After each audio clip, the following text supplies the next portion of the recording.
Assalamualaikum warahmatullahi wabarakatuh. Ananda Ibu kelas 9, apa kabar semuanya?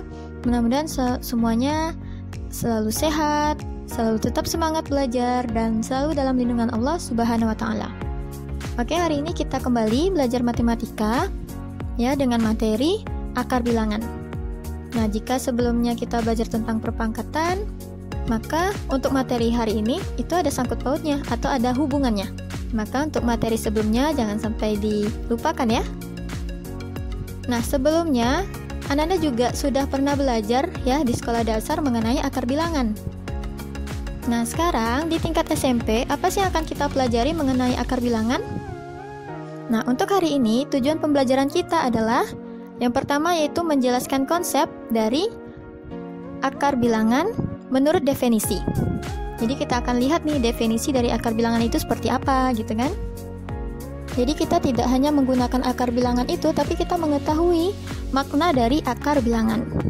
Oke, yang kedua yaitu menjelaskan hubungan akar bilangan dan bilangan berpangkat. Yang ketiga yaitu menentukan bentuk bilangan berpangkat dari bilangan akar. Nah, jadi sifat-sifat dari bilangan berpangkat yang sudah kita pelajari sebelumnya itu akan kita pakai lagi di bilangan akar. Oke, yang terakhir yaitu menyelesaikan masalah yang berkaitan dengan akar bilangan. Oke, akar bilangan kerap kali kita temukan dalam kehidupan sehari-hari, misalnya salah satunya yaitu dalam menentukan sisi dari suatu volume yang diketahui ataupun dari luas dari suatu bidang datar.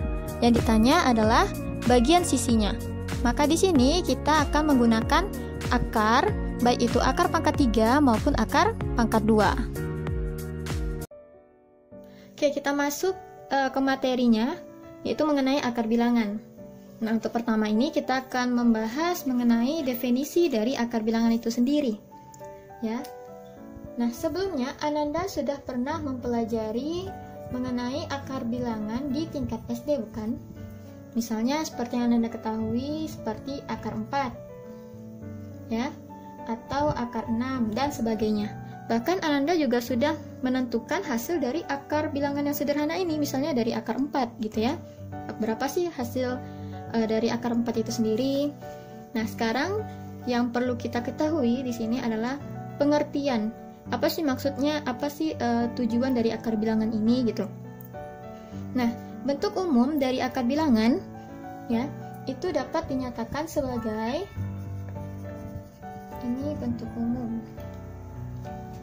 Dapat dinyatakan sebagai akar dari N, akar pangkat N dari A.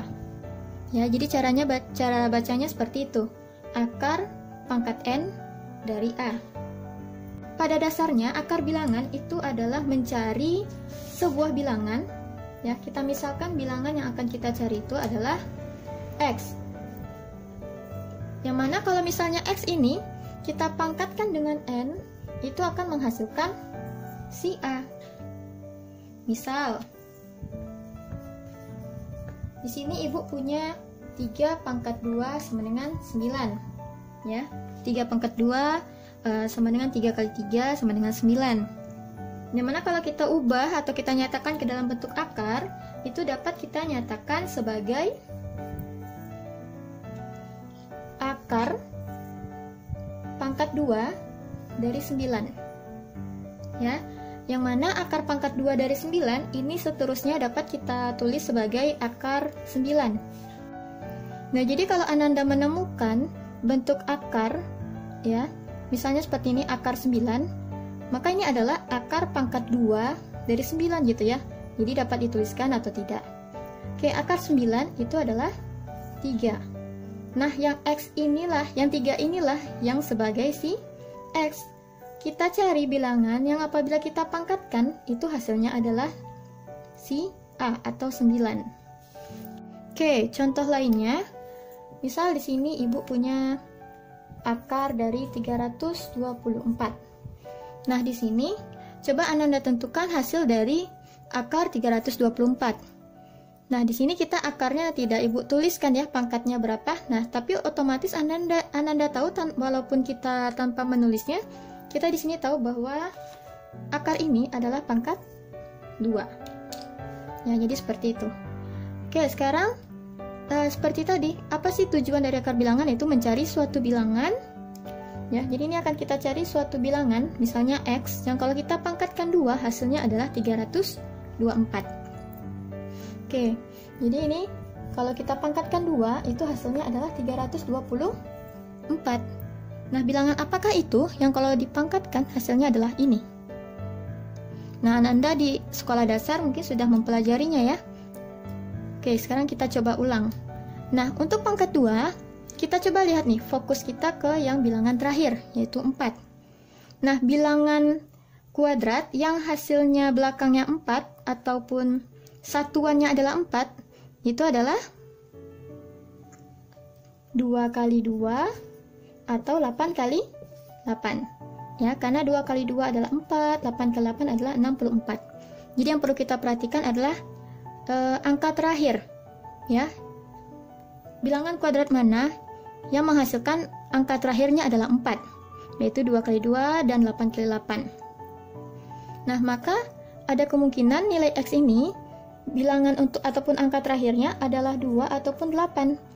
Nah, sekarang kita cari angka puluhannya.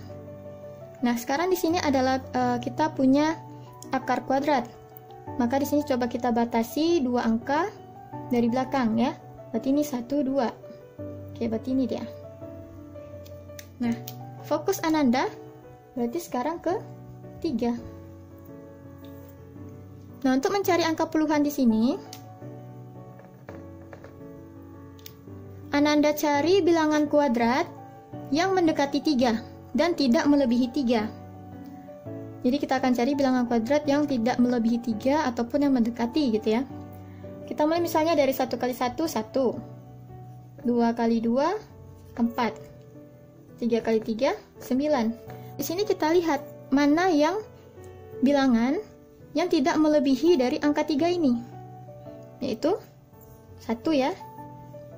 Nah, maka dapat kita nyatakan untuk angka puluhan itu adalah kuadrat dari 1, yaitu 1, 1. Nah, jadi kita ada 2 pilihan nih, 12 atau 18. Caranya, coba Ananda cek. Untuk 12 kuadrat, hasilnya adalah 144. Kalau untuk 18 kuadrat, 324. Nah, maka nilai X yang kita cari itu adalah 18. Nah, inilah definisi dari akar bilangan, yaitu kita mencari suatu bilangan yang mana bilangan ini apabila kita pangkatkan kuadrat, dalam kasus kita kuadrat, maka hasilnya adalah si A atau yang di dalam akar. Nah, dari sini kita dapatkan definisi dari akar bilangan, yaitu adalah untuk akar pangkat N dari suatu bilangan itu dapat definisikan sebagai jika A pangkat N sama dengan B, maka hasil dari A pangkat N dari B itu adalah A. Nah, jadi inilah definisi dari akar bilangan. Oke, ini adalah beberapa hal yang perlu Anda ingat mengenai akar bilangan. Ya, bisa dikatakan mungkin sifat-sifatnya gitu. Nah, di sini kita punya akar A. Hasilnya, maksudnya di sini adalah hasil dari akar A. Hasil dari akar itu tidak negatif. Ya, maksudnya tidak negatif itu adalah bilangan 0 dan bilangan positif. Jadi akar A di sini hasilnya itu tidak negatif. Untuk A yang mana A di sini itu tidak negatif gitu ya. Jadi kalau misalnya Ananda kita punya di sini akar 0 ya, tidak negatif berarti termasuk bilangan 0. Maka akar 0 adalah 0 gitu ya. Nah, jadi untuk A yang tidak negatif, ini tidak negatif, hasilnya adalah bilangan tidak negatif. Oke, misal di sini adalah akar 36. Nah, akar 36 adalah 6.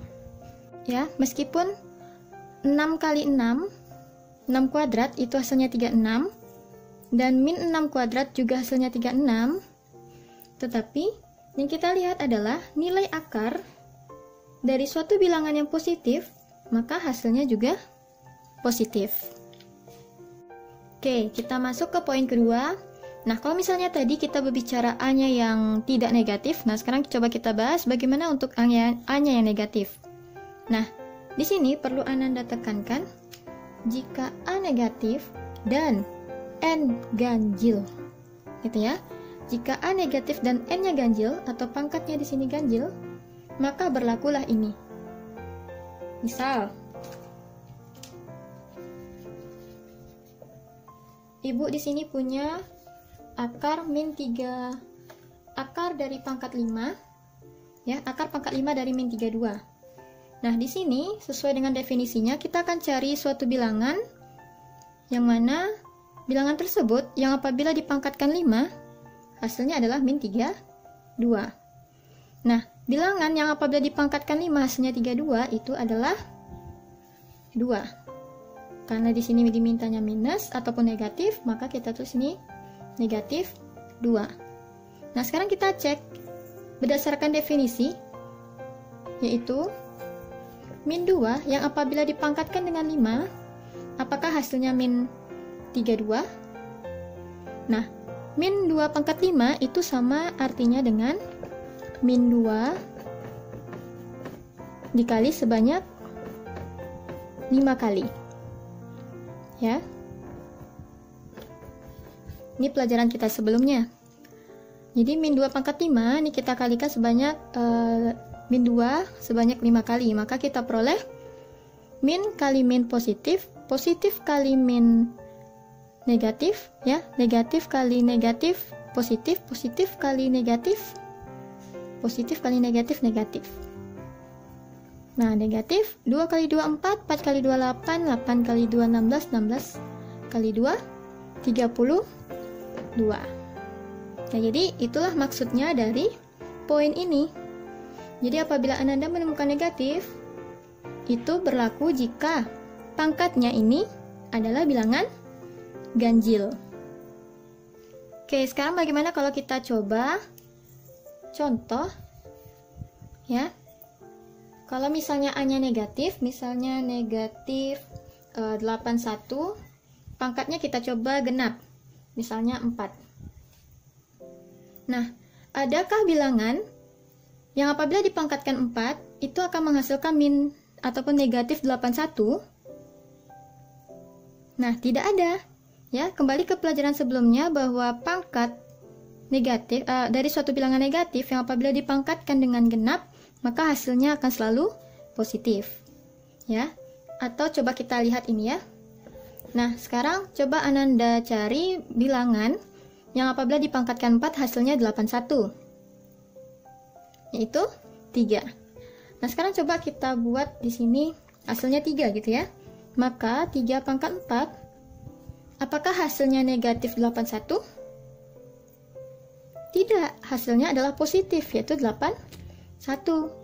Begitu juga kalau kita menulisnya min 3 pangkat 4. Nah, apakah hasil dari negatif 3 pangkat 4 hasilnya adalah negatif 81? Juga tidak. Ingat ya, kalau misalnya dia bilangan negatif, dipangkatkan dia dengan genap, maka hasilnya akan selalu positif. Makanya adalah juga 81. Maka hal ini tidak berlaku. Untuk yang A-nya negatif, itu berlaku jika N-nya ganjil. Maka terpenuhilah poin ini. Oke, kita masuk ke materi selanjutnya mengenai hubungan akar bilangan dengan pangkat pecahan. Nah, jadi materi kita yang sebelumnya mengenai pangkat pecahan, itu ada hubungannya dengan akar bilangan. Nah, di sini kita dapatkan nih sifat pertama dari pangkat pecahan dan akar bilangan. Oke, untuk sembarang bilangan A dengan A tidak sama dengan 0, maka itu berlaku akar dari pangkat N, akar pangkat N dari A pangkat M, itu dapat dinyatakan sebagai A pangkat M per N. Oke, mudah kan? Nah, jadi untuk yang dalam bentuk akar seperti ini, itu dapat kita nyatakan ke dalam bentuk pangkat pecahan. Misalnya, oke, misal Di sini Ibu punya akar dari akar pangkat 3 dari B pangkat 2. Ya. Nah, berdasarkan sifatnya, akar pangkat N dari A pangkat M itu dapat dinyatakan sebagai A pangkat M per N. Nah, yang menjadi M di sini itu adalah 2 dan N adalah 3. Maka dari bentuk akar ini dapat kita nyatakan sebagai B pangkat, siapa M-nya tadi? M-nya itu adalah 2. Berarti 2 per, siapa N-nya? 3. Berarti B pangkat 2 per 3. Mudah kan? Oke, contoh sederhana lainnya, misal Ibu punya akar 2, akar A gitu. Nah, akar A ini di sini Ibu tidak menuliskan akar dari pangkat berapa gitu ya. Nah, tapi Ananda otomatis sudah mengetahuinya bahwa di sini adalah akar dari pangkat 2. Ya, jadi walaupun tanpa ditulis, nah kita sudah tahu bahwa itu adalah nilai dari akar pangkat 2. Nah, di sini tidak ada kita nyatakan atau kita tuliskan pangkat dari A sendiri. Nah, tetapi A ini mempunyai pangkatnya, yaitu A pangkat 1. Nah, jadi begitu. Jadi kalau untuk pangkat 1 itu dapat dinyatakan atau tidak dituliskan.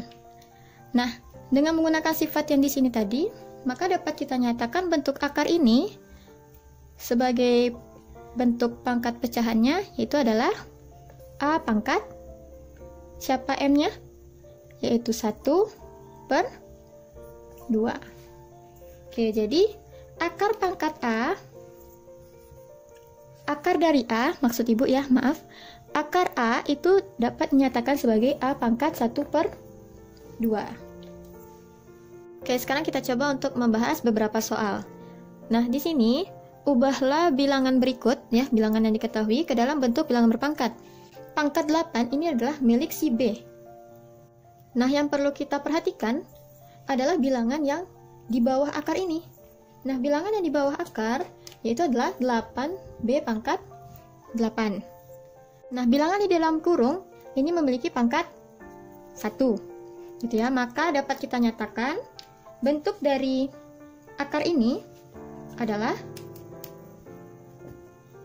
8B pangkat 8 ya, yang di dalam kurung pangkat dari 1 per 4. Oke, gunakan sifat dari akar bilangan yang definisi sebelumnya. Sifat yang pertama ya. Nah, inilah yang kita dapat. Nah, sekarang dengan sifat dari perpangkatan sebelumnya, ya, yang perlu Anda ingat kembali, yaitu A kali B pangkat M, itu sama halnya dengan A pangkat M dikali B pangkat M. Maka di sini dapat kita tuliskan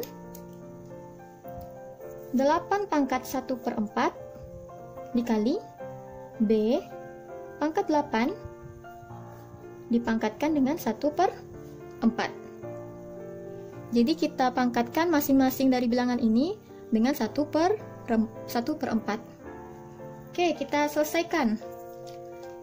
8 itu adalah perpangkatan dari 2 pangkat 3. Betul? Nah, maka dapat kita tulis 8 di sini sebagai 2 pangkat 3 dipangkatkan lagi 1 per 4 dikali. Nah, untuk ini kita gunakan sifat, yaitu A pangkat M dipangkatkan N. Itu artinya adalah A pangkat M kali N. Jadi pangkatnya tinggal kita kalikan. Nah, sama halnya di sini, maka di sini kita peroleh B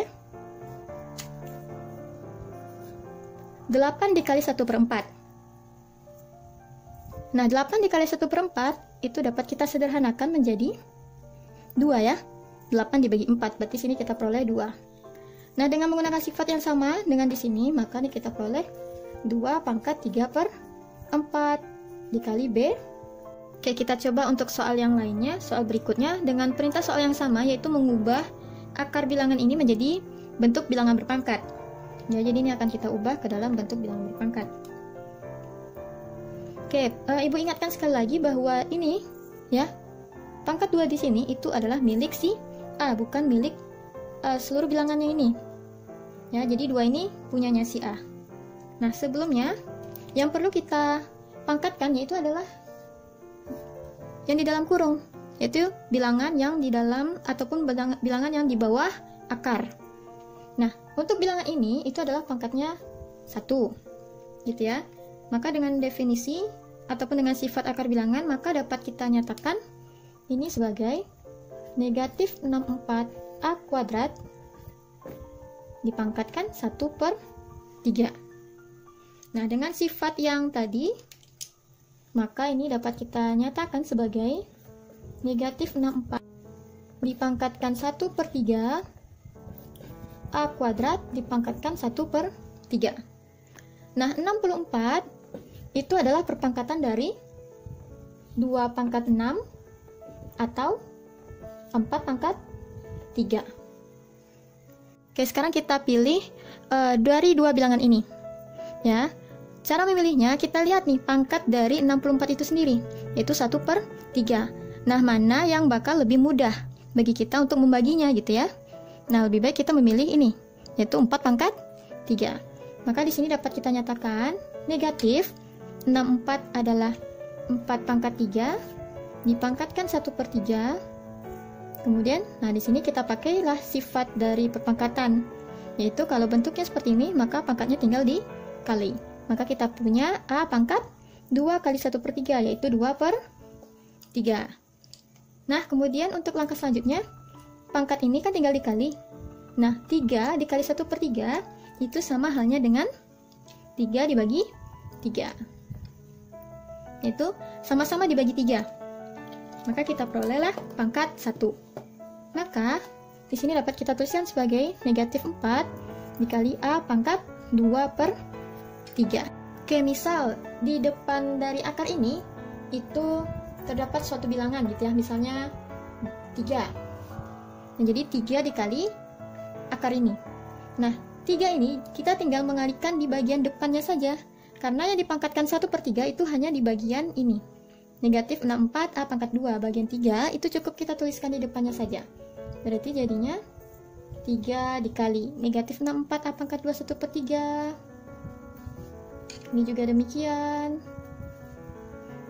Nah, sekarang ini seperti ini.